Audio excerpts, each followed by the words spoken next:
Good evening friends. आज का जो मैंने टॉपिक इंग्लिश नेट की हमारी क्लास में लिया है वो पेपर 1 में भी हमारे रिसर्च पर 5 क्वेश्चन होते हैं और पेपर 2 में हमारा जो रिसर्च है उसमें तो हमारा पूरा का पूरा पार्ट 2 ही है हमारी यूनिट 2 में।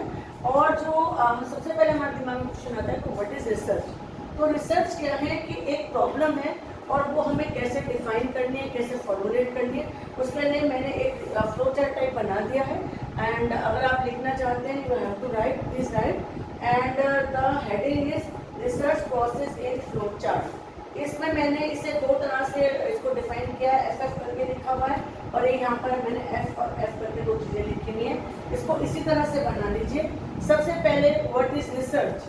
तो research is a problem comparison, defining and redefining problems, formulating hypothesis और सजेस्टेड सॉल्यूशन, कलेक्टिंग डाटा। ये सब जो मतलब इसके स्टेप्स हैं हम एक एक करके चलेंगे।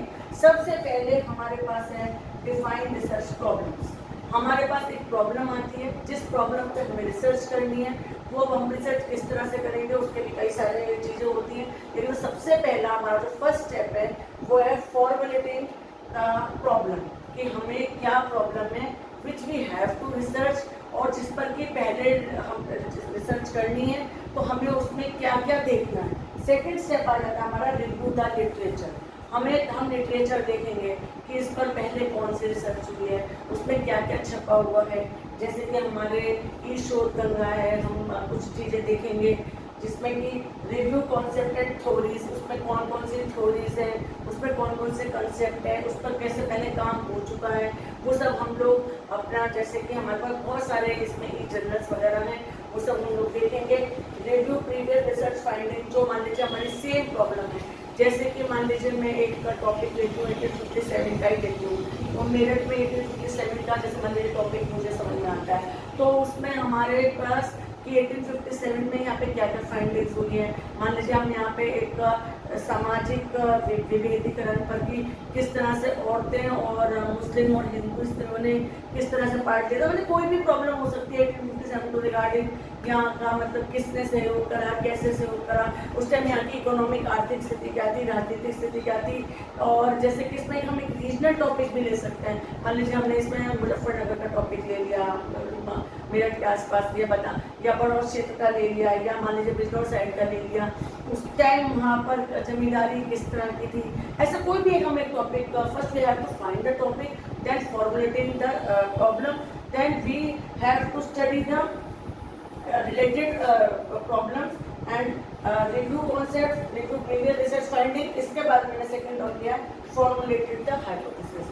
हाइपोथेसिस को बनाना, हमें इसमें फिर हाइपोथेसिस क्या है, मतलब जो भी हमारी सॉल्यूशन है, प्रॉब्लम है, उसका एक tentative solution. Hypothesis we can say it's the tentative solution. तो we have to formulate the hypothesis, the part 3 and then design the research.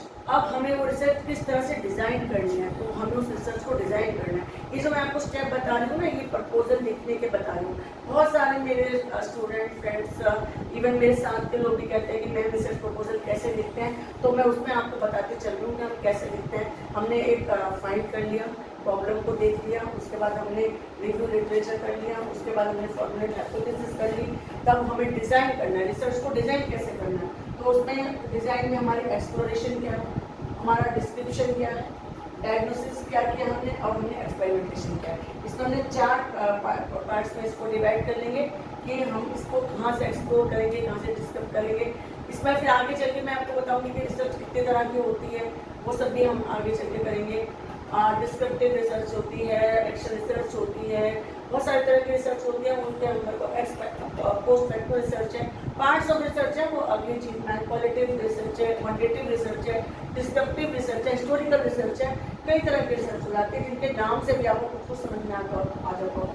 Then we have to collect the data and attribution. तो जब हमने ये सब कुछ कर लिया, research कर ली, डिज़ाइन बना लिया, फॉर्मुलेट हो गई, और हमने स्टडी कर ली, रिव्यू लिटरेचर कर लिया, तब हमें कलेक्ट डाटा, जो भी हमने डाटा मीन्स जो भी आपने स्टोर किया है, जो भी आपकी फाइंडिंग्स आई हैं उसको आपने कलेक्ट किया, we have to execute it and then analyse the data, test hypothesis. तब हमें जो हमारी हाइपोथेसिस है वो क्वांटिटेटिव में हमें टूल्स यूज़ करने होंगे, रिसर्च टूल्स कौन कौन से यूज़ किए हैं, और उसके बाद एनालाइज डाटा, जैसे टूल्स में हम क्वेश्चनियर ले सकते हैं, हम इंटरव्यूज कर सकते हैं, अगर हमारी कोई हिस्टोरिकल रिसर्च है।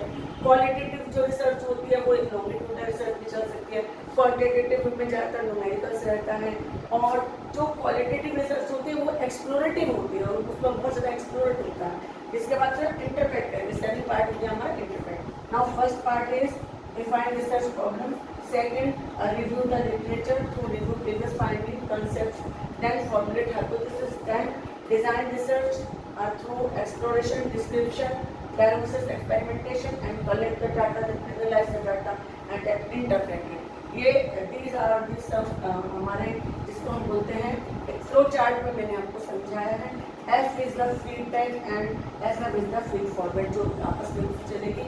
और इसमें मैं आप लोग एक चीज़ बताऊँ कि रिसर्च हमारे पास कई तरह की होती है, जैसे कि एक उदाहरण मैं आपको बता रही हूँ कि एक्शन रिसर्च होती है, एक्शन रिसर्च होती है, और एक होती है हमारी जो मेन होती है एक्स पोस्ट फैक्ट, ये रिसर्च होती है, जो कि रिसर्च जब हो जाती है ना उसके बाद हम उसमें क्या कर सकते हैं, किस तरह से उसको देख सकते हैं, ये सारी हमारे रिसर्च के स्टेप्स हैं। इस तरह से हम कोई भी रिसर्च कर सकते हैं। और एक चीज़ बहुत इंपॉर्टेंट है कि research should be valid and उसकी वैलिडिटी होनी चाहिए, उसका हम वेरीफाई करते हैं, और रिलायबिलिटी उसकी हमें पता होनी चाहिए कि दो चीज़, रिलायबिलिटी और वैलिडिटी, और ये हमारी एक मौलिक होनी चाहिए, हमें खुद से करनी है, खुद से देखना है, दूसरों से हमें सिर्फ सहायता लेनी है। आज के लिए इतना, नमस्कार, धन्यवाद।